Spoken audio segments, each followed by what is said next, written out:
Hello everyone. So this is my sixth video on straight line, and in this particular topic we are going to discuss some questions of exercise 10.2. So in my previous video I discussed up to question number 14. Now in this particular video I am going to discuss the questions after 14. So we'll start with 15. Question number 15. Question number 15 says, the perpendicular from the origin to a line meets at the point minus 2, 9. Means, this is the line. And from here, if you draw perpendicular, they say that this point where that perpendicular meets the line, जहां ये perpendicular इस line को touch करेगा उसका coordinate -2, 9 है.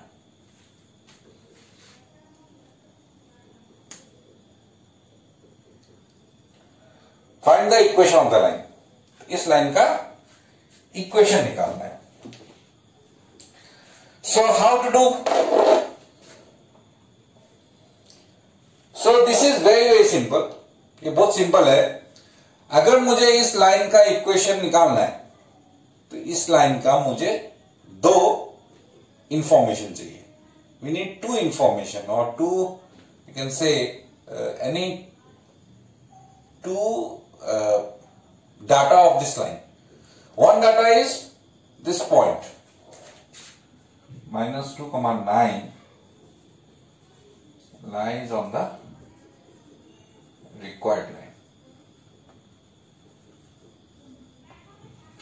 You can write this point as P. This is O. This is your x-axis. This is your y-axis. And this is say PQ.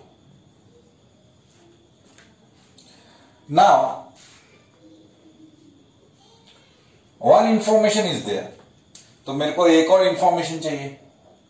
अब वो information मेरा दूसरा पॉइंट हो सकता है या स्लोप हो सकता है. अब यहां कुछ परपेंडिकुलर जैसा बात आ गया. Because there is a perpendicular. If there is a perpendicular, that means we have some connection with its slope. Our connection क्या हो सकता है?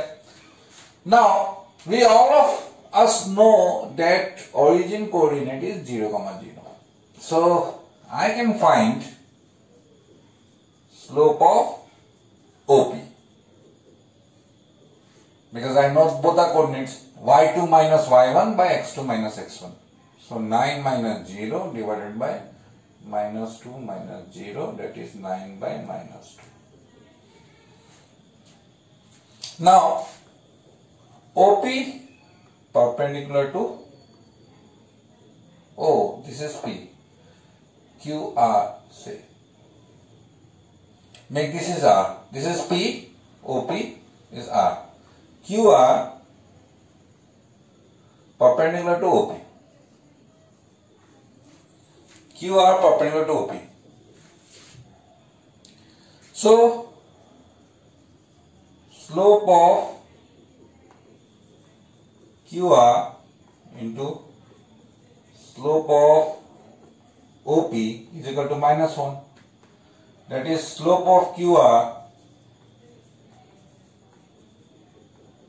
into -9 by 2 is equal to -1. So slope of QR is 2 by 9. This minus minus cancel. This should bring it to this side. So slope of QR is known. This is M. तो M का value पता है. एक point उसके ऊपर पता है. Its slope is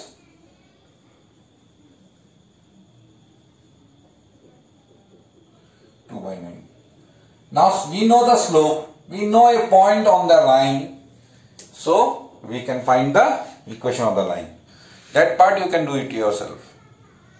And you match your answer with your answer given in the bag. You check your answer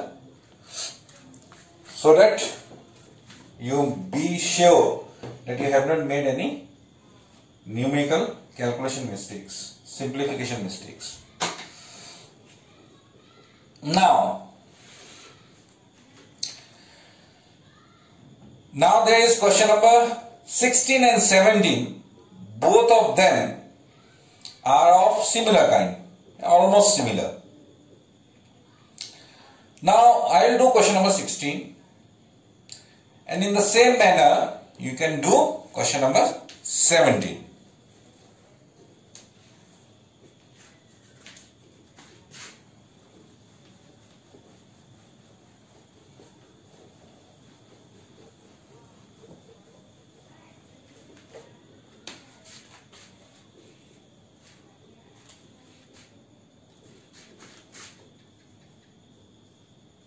Question number 16.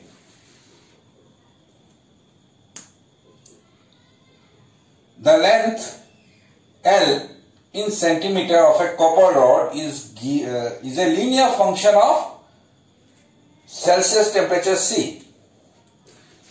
So, length and temperature. Length is L. Temperature C. Given it is a linear function. Okay. What this linear function means? Linear function किसे कहते हैं? Linear function इसे कहते हैं y equal to 2x plus 3. मतलब जो variable है ना, the maximum power of variable is 1. Maximum power of variable जहां 1 होता है. This one is linear, but this one is not linear. क्यों linear नहीं है? Because यहां maximum power 2 है वेरिएबल का, यहां वेरिएबल का maximum power 1 है, तो maximum power 1 होने वाला है. So if it is a linear, it implies it is a straight line. मतलब जितने लीनियर इक्वेशन होते हैं उसका ग्राफ बनाने से that always gives you a straight line. तो इसमें आप लोगों को लीनियर बताकर इनडायरेक्टली स्ट्रेट लाइन बोल के बताया है. Means they are not telling you directly that it is a straight line. They are telling it is a linear equation. And if it is a linear function or linear equation, then obviously it will become a straight line. So straight line is given indirectly. Now, if L is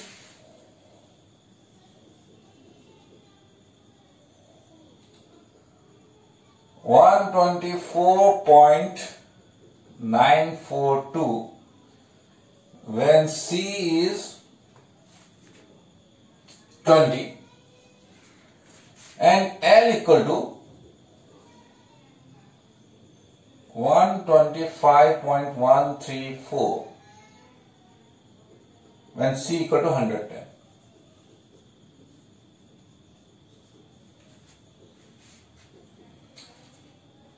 Then express L in terms of C.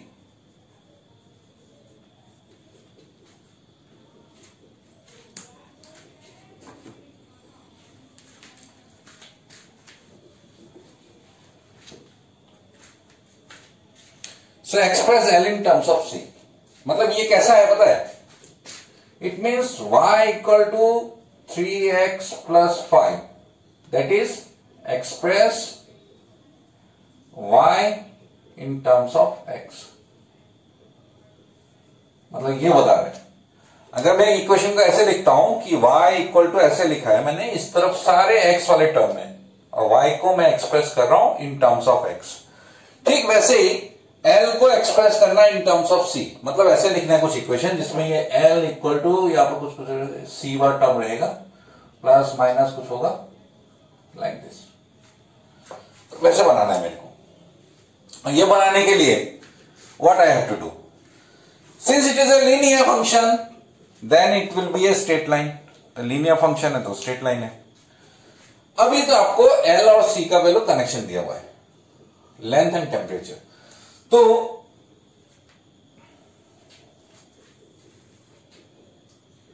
मान लीजिए ऐसा है, तो यहां पे 2 point का coordinate दिया हुआ है। एल इतना होने से सी इतना होगा, एल इतना होने से सी इतना होगा, 2 वैल्यू दिया हुआ है।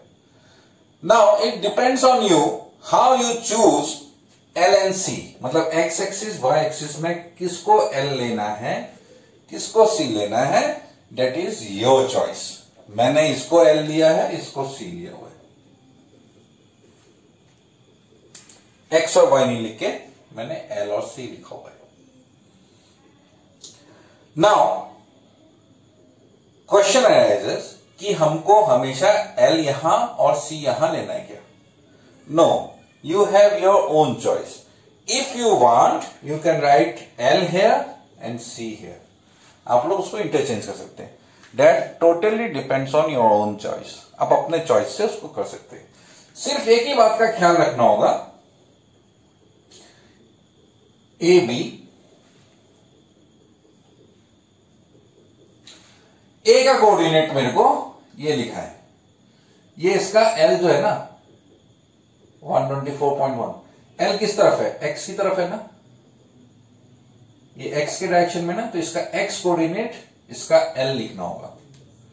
तो ये ऐसा होगा 124.942, 20।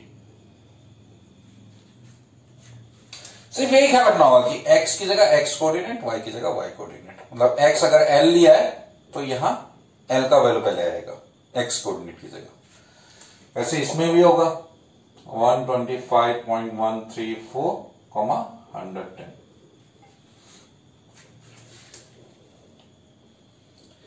अभी इसमें 2 कोऑर्डिनेट दिया हुआ है, a and b।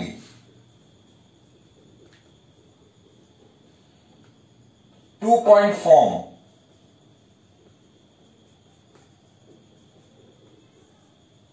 y minus y1, x minus x1, y2 minus y1 by x2 minus x1। यही था ना। अब इसमें करना क्या है, ये मेरा x1, y1, इसका वैल्यू ये, x1 मतलब ये, y1 मतलब ये x2, y2। सिर्फ इस y की जगह, यहां y था ना, इसकी जगह c लिखना है, और इस x की जगह आपको l लिखना है। x1 कितना हुआ? ये 124.942। C में y1 है 20, और यहां पे मेरे को लिखना है y2 माइनस y1, तो y कोऑर्डिनेट माइनस होगा 110 माइनस 20, और नीचे होगा मेरा 125.134 माइनस 124.942।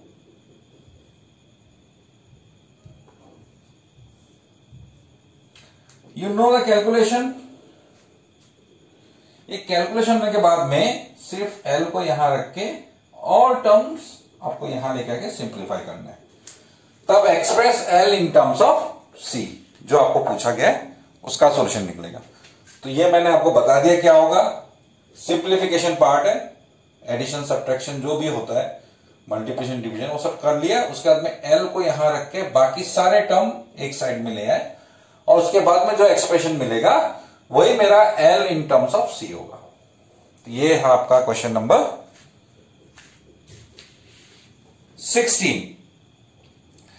क्वेश्चन नंबर 17, ये जो क्वेश्चन है it is very very similar to question number 16। तो ये क्वेश्चन नंबर 16 के बहुत सिमिलर है। अब इसमें बोला है assuming a linear relationship between selling price and demand, मतलब वो वैसे ही स्ट्रेट लाइन का एक क्वेश्चन बनाना है, 2 पॉइंट का कोऑर्डिनेट दिया हुआ है। How many litres could he sell weekly at ₹17 per litre? तो उसमें एक मतलब ऐसा दिया हुआ है और एक का एक्स कोऑर्डिनेट दिया हुआ है, वाई कोऑर्डिनेट निकालना है। मतलब ये दो तो दिया हुआ है क्वेश्चन नंबर, इसमें नेक्स्ट क्वेश्चन का बता रहा हूं मैं, क्वेश्चन नंबर 17 का। ये दो तो दिया हुआ है, थर्ड का एक दिया हुआ है, एक नहीं दिया हुआ है। And I think all of you know how to find that one. तो वो आप लोग खुद ही निकाल सकते हैं, वो आपको कॉलिनियर पॉइंट है बोल के भी आप निकाल सकते हैं। अगर आपको ये पूछता है express L in terms of C जैसे पूछा है, वैसे पूछने पर आपको इक्वेशन निकालना है। लेकिन अगर वो नहीं पूछा है तो कॉलिनियर है, इस वजह से slope of A B equal to slope of B C होगा। जो कॉन्सेप्ट हम लोगों ने पहले सीखा था उससे आपको इक्वेशन मिल जाएगा। तो आप ट्राई कीजिए, इसको ट्राई करके आप अपने पीछे जो आंसर है उसके साथ मैच करने की कोशिश कीजिए। नाउ इसके बाद में आपका आ गया नेक्स्ट क्वेश्चन नंबर 18 एंड 19। अच्छा, question number 18 and 19 are of similar kind, मतलब एक ही तरीके का है। खाली इसमें एक फर्क है, वो फर्क क्या है वो मैं आपको बताऊंगा अभी। तो इसमें क्वेश्चन नंबर 18 और 19 में से मेरे ख्याल से क्वेश्चन नंबर 19 आपका ज्यादा जनरल है। मतलब अगर 19 आप समझ जाओ तो आप 18 अपनी तरफ से कर सकते हैं। That's why I am doing 19। Point are coordinate h, k divides line segment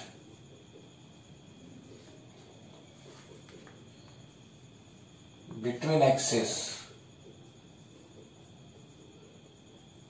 in the ratio 1:2. Find equation of line.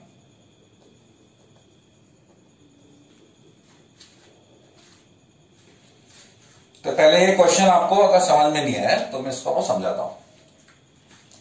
ये बोला कि line segment between the axis, मतलब ऐसा अगर लाइन है,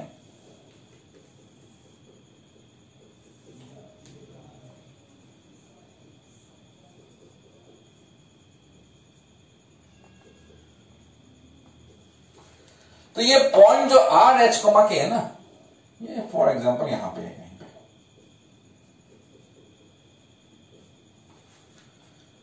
अब ये जो आपका ये है ना रेशियो, मतलब ये पॉइंट ए और बी, इन दोनों को 1:2 रेशियो में डिवाइड करता है, 1:2 रेशियो में। तो आपको इस लाइन का इक्वेशन निकालना है। ये है क्वेश्चन। तो ये क्वेश्चन करने से पहले मैं आपको जस्ट क्वेश्चन नंबर 18 में क्या डिफरेंस है वो मैं आपको बताता हूं। 18 में ये h, k कोऑर्डिनेट नहीं लिख के a, b लिखा हुआ है, उससे तो कोई फर्क नहीं पड़ने वाला है, a, b। दूसरा बात लिखा है कि ये जो है ना, ये मिड पॉइंट है, ये मिड पॉइंट है। तो मिड पॉइंट होने से ये रेशियो यहां पे 1:2 है, मिड पॉइंट होने से आपको पता है 1:1 होता है। तो इसलिए वो उसमें ये थोड़े से बस छोटे मोटे चेंजेस है, and you can do in the same manner. जैसे मैं ये क्वेश्चन करने वाला हूं, आप लोग ठीक उसी तरीके से नेक्स्ट जो क्वेश्चन है, previous question 18, you can do it yourself. Now what to do. अब बोला है कि ये डिवाइड करता है इन दोनों को इन रेशियो 1:2। तो फर्स्ट थिंग 1:2 हम लोग जब भी लिखते हैं, ये फर्स्ट वाला टुवर्ड्स एक्स एक्सिस की तरफ लिखते हैं। मतलब दिखने में चाहे ये ऊपर है, ये यहां है, लेकिन इस तरफ 1 है, इस तरफ 2 है। मतलब यहां पे जो रेशियो लिखा होता है, ये एक्स एक्सिस की तरफ वाला रेशियो लिखा है, ये वाई एक्सिस की तरफ वाला रेशियो लिखा है। इस चीज को आपको ख्याल रखना होगा।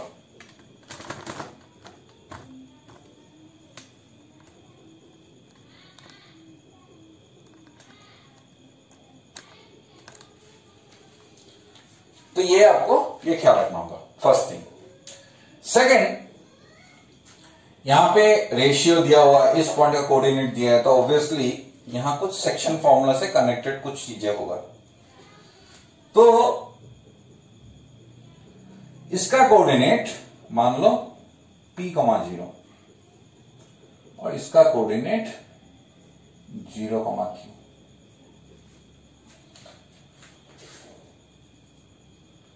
सॉल्यूशन, लेट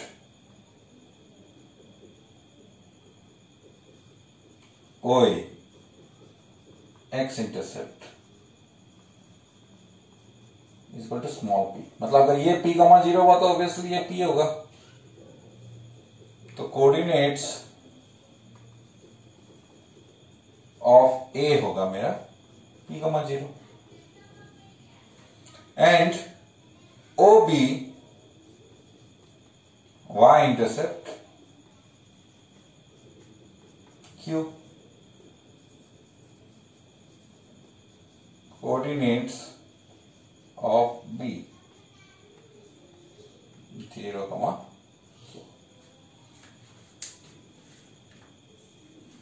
ये आपको मिल गया। तो मुझे इसका कोऑर्डिनेट मिल गया, इसका कोऑर्डिनेट मिल गया। अब ये दोनों कोऑर्डिनेट मिलने के बाद में अगर मेरे को ये डिस्टेंस P पता है, ये डिस्टेंस Q पता है, तो इक्वेशन ऑफ लाइन ये होगा कि नहीं?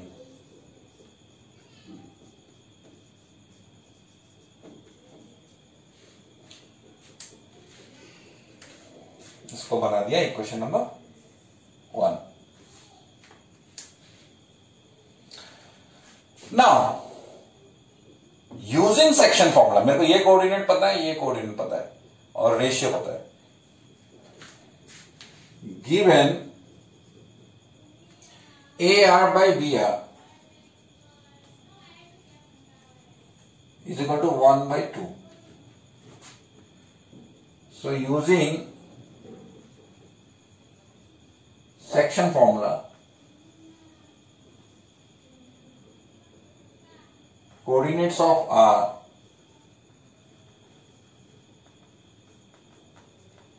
मतलब सेक्शन फॉर्मूला से आपको R का कोऑर्डिनेट निकालना है। ये दिया हुआ है बोल के आप भूल जाइए, H के मेरे को दिया है, फॉरगेट अबाउट दिस, लेकिन आपको इसमें आना है।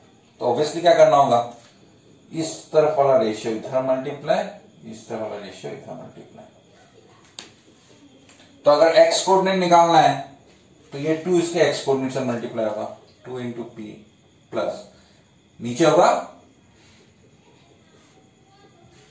1 plus 2 ratio m plus n, और ये 1 मल्टीप्लाई होगा इसके x कोऑर्डिनेट के साथ में। अगर मुझे x कोऑर्डिनेट निकालना है तो 1 इंटू 0 0 होगा, ठीक। वैसे 2 इंटू 0 होगा प्लस 1 इंटू क्यू होगा।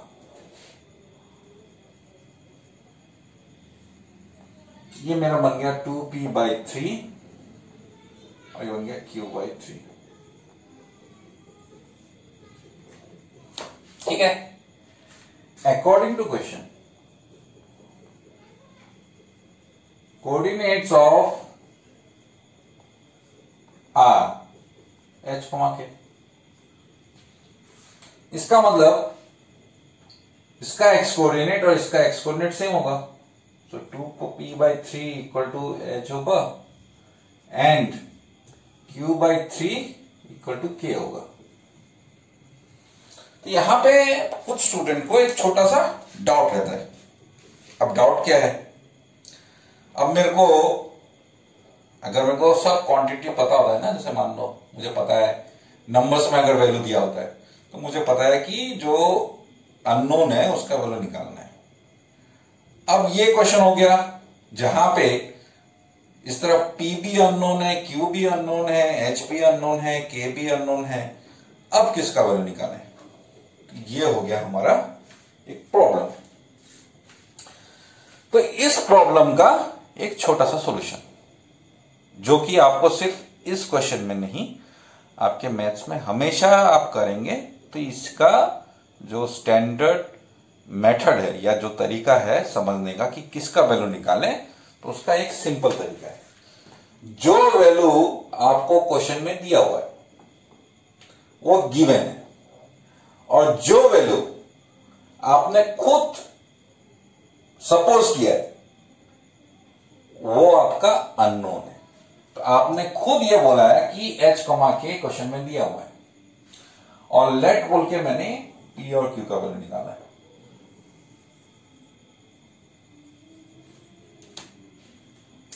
तो मतलब p एंड q मेरे लिए अननोन है, h और k मेरे लिए गिवन है। क्योंकि क्वेश्चन में अगर वो लिखा है इसका मतलब वो गिवन है, उसका वैल्यू हम लोग नहीं निकालते। मतलब h के जो दिया हुआ है उसका वैल्यू नहीं निकलेगा, किसका वैल्यू निकलेगा? जो हम लोगों ने खुद सपोज किए, p और q। तो यहां से p का वैल्यू मिला मेरे को 3h/2 एंड q का वैल्यू मिला 3k। अभी मेरे को निकालना था, क्या था क्वेश्चन में? Find the equation of line. तो इक्वेशन में मैं यहां नीचे p है, यहां q है, तो ये p का वैल्यू, ये q का वैल्यू यहां पे बिठाना है। सो equation of line one implies x by 3h/2 plus q by और y by 3k equal to 1।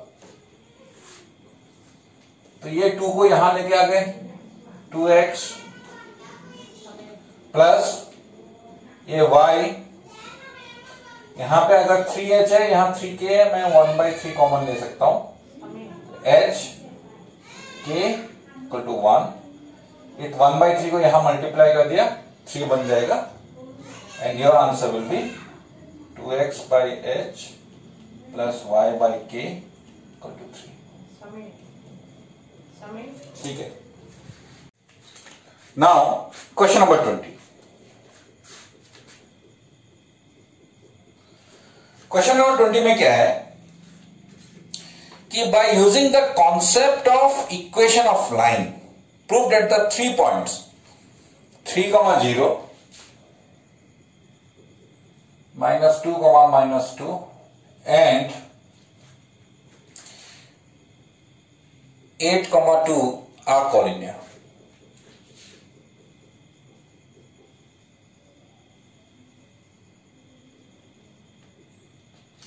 अब ये 3 को कॉलिनियर दिखाना है। तो आपको पता है, अगर ये पॉइंट A मान लिया मैंने, B मान लिया, C मान लिया, we have different method of showing it collinear. मतलब कॉलिनियर दिखाने का मेरे पास में डिफरेंट मेथड है। मेथड 1 ये है आपका डिस्टेंस फॉर्मूला से।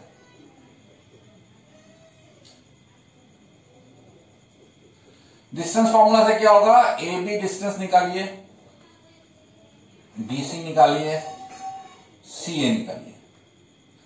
सम ऑफ 2 स्मॉलर डिस्टेंस, मतलब तीनों में से कौन सा छोटा होगा तो मेरे को पता नहीं है, तो जो 2 छोटा होगा, sum of 2 smaller distance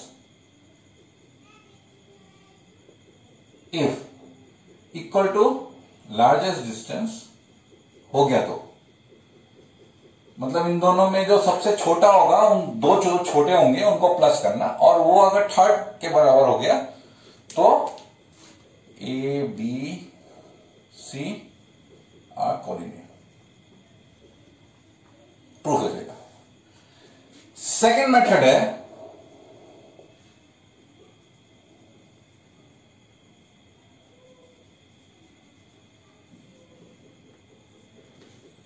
method number 2। इस मेथड में होता क्या है, इसमें फाइंड एरिया, एरिया फॉर्मूला से, area method. Find area of triangle ABC if area of triangle ABC equal to 0 implies ABC are collinear। ये एक मेथड हुआ। उसके बाद में थर्ड मेथड हुआ स्लोप मेथड।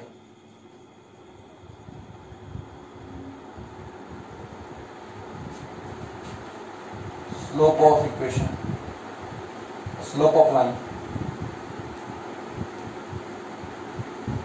इसमें क्या करना है, if slope of A B equal to slope of B C, then A B C are collinear.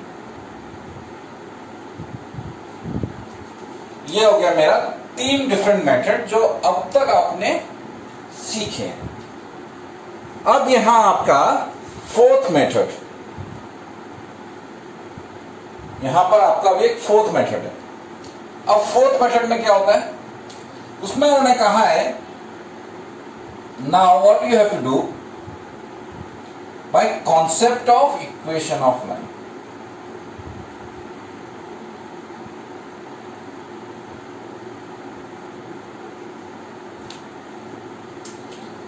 तो concept of equation of line से कैसे निकाल सकते हैं, तो हमको करना क्या है, ए बी सी 3 पॉइंट दिया हुआ है, ये तीनों पॉइंट में से किसी भी 2 पॉइंट को लेके हमको लाइन का इक्वेशन लिखना है।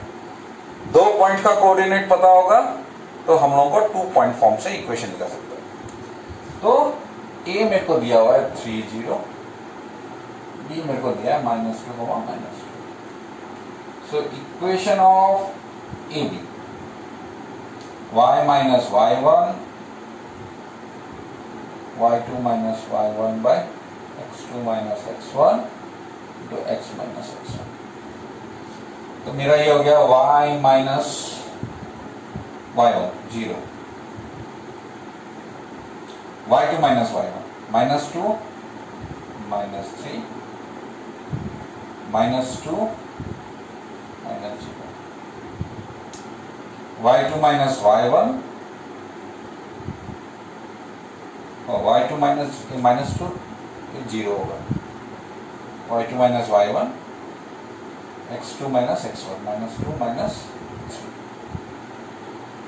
x minus x1। मेरा y मेरा हो जाएगा -2 by -5 मतलब 2/5 x minus 3।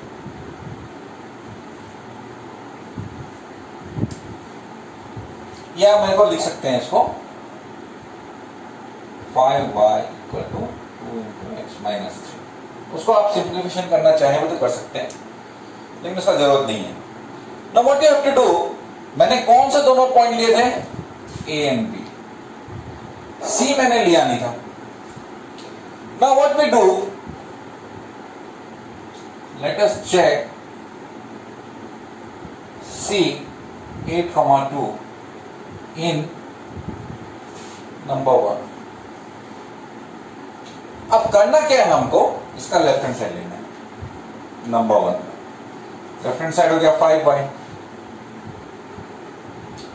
अब यहां पे y का है वैल्यू कितना है, ये x है ये y है, तो y का वैल्यू 2 है, 5 into 2 मतलब बन गया 10। और इसी का राइट हैंड साइड लेना है, 2x minus 3, तो 2 8 minus 3, तो 2 into 5 equal to 10 is equal to left hand side। Therefore C 8,2 lies on AB। मतलब अगर इसका left hand side right hand side बराबर आ गया ना, तो ये पॉइंट इस कर्व के ऊपर में है। जिन्हें मैंने आपको बताया था, अगर एक पॉइंट एक कर्व के ऊपर में होता है तो उसका x की जगह इसका x कोऑर्डिनेट बिठा सकते हैं, y की जगह y कोऑर्डिनेट। अब left hand side right hand side बराबर है, इसका मतलब ये वैल्यू उसको सेटिस्फाई कर रहा है, और सेटिस्फाई करने से ये उस लाइन के ऊपर में है। And this implies A, B and C are coordinate.